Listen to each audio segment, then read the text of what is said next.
Tahapan penjurian Indonesian Box Office Movie Awards 2016 tengah dilakukan ketujuh juri IBOMA, yaitu Wulan Guritno, Vino G. Bastian, Guntur Suharyanto, Monty Tiwa, Roy Lolang, Jasa David Lukmansyah, dan Avesina Subli.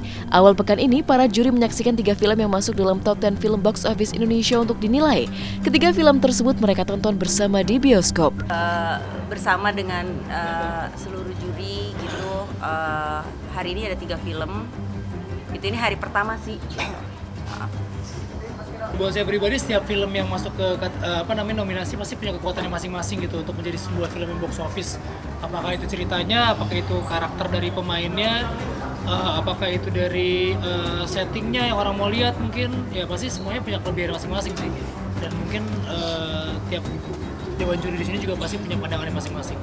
Masing-masing juri menilai film sesuai dengan keahliannya, dan penilaian itu melingkupi 16 kategori yang telah ditetapkan, kecuali kategori film box office tahun ini yang sudah sejak awal dikantongi berdasarkan jumlah penonton terbanyak. Kalau dari agendanya 3 film ya, ini udah selesai 1, jadi sisa 2. Yang dinilai ya masing-masing kita pasti punya penekanan ya sesuai dengan profesi masing-masing kan. Di sini ada Bang Oi yang DOP senior, pasti dia punya pertimbangan masalah sinematografi. Wulan dan Vino juga punya pertimbangan ya, kita masing-masing akan spesifik ke keahlian kita pribadi.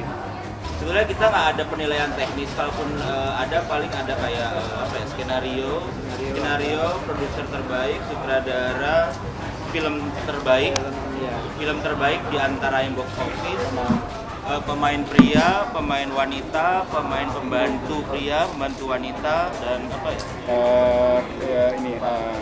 Soundtrack ya, Poster, ya. behind the scene, producer of the year.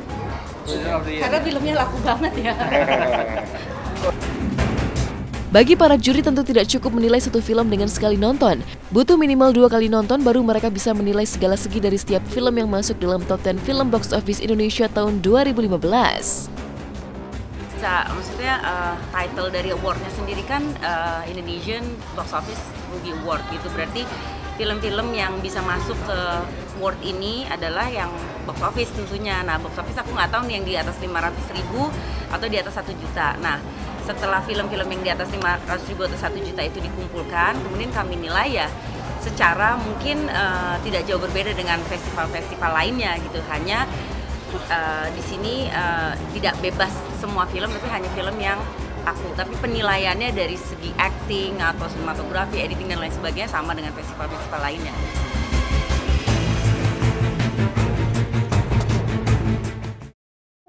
Fachri Albar dan Prisia Nasution disandingkan dalam film terbaru berjudul Pesantren Impian. Dalam film bergenre misteri thriller yang diadaptasi dari novel karya Asma Nadia berjudul Pesantren Impian ini, Fachri Albar berperan sebagai Umar yang tinggal di suatu pesantren dengan 10 gadis cantik, terutama yang diperankan Prisia Nasution. Berpikiran gimana sebaiknya Umar yang nggak pada lazimnya, nggak pada umumnya gitu. Tadinya kan pakai gamis, pakai apa, pakai ini. Wah nggak, gue mau dulu. Kenapa nggak mau? Belum saatnya, saya bilang gitu, belum saatnya. Apa karakternya dia? Gitu. Kalau karakternya dia kan karena ya kalau yang udah nonton, kalau saya yang tahu ceritanya pasti kan kenapa dia nggak bisa deket sama perempuan-perempuan. Jadi perempuan-perempuan 1000 perempuan juga dia nggak melihat kali. Orang-orang mikirnya apa nih? Biarin aja. Iya sih, pas dapet tawaran akhirnya saya kan belum pernah ambil film horor sebelumnya atau thriller atau apapun gitu. Maksudnya emang nunggu ada nggak sih film horor yang nggak selalu jualan gitu. Jadi kayak ternyata ada jawabannya dan makanya kan dulu banyak yang nanya kenapa sih nggak mau ambil film horor gitu sama segala. Sebenarnya yang salah bukan genre-nya tapi message di dalamnya sih. Nah ternyata ada film bergenre horror trailer yang sebenarnya oke gitu. Jadi kayak oke, ini saatnya. Dalam film besutan sutradara Iva Isfansyah ini, Fachri Albar menemukan banyak tantangan, namun ia merasa terbantu oleh sang sutradara yang mampu mengarahkannya sehingga dengan cepat menemukan mood sesuai karakter Umar. Tantangannya wah banyak. Ya banyak, tapi jujur sang sutradara Iva Isfansyah sangat membantu saya. Kayak adegan yang terakhir, saya bilang waduh saya butuh motivasi nih, ya cepet ambil set gitu langsung. Ini alhamdulillah.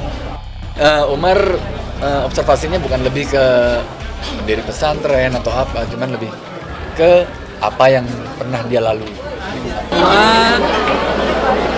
Pesantren impian akan tayang 3 Maret.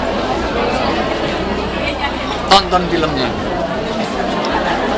Ini adalah film religi yang berbeda dari film religi-religi yang lain. Pemirsa, usai sudah perjumpaan kita hari ini, saya Medina pamit undur diri dari hadapan Anda. Jangan lupa untuk terus menyaksikan Hot Shot setiap hari Jumat, Sabtu, dan Minggu pukul 9 waktu Indonesia Barat hanya di SCTV, selalu teristimewa.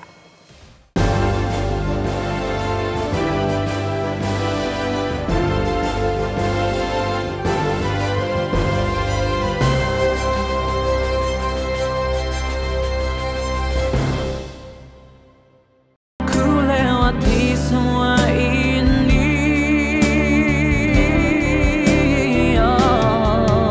jangan pergi, jangan lari, janganlah berhenti, tetap teguh aku di hati.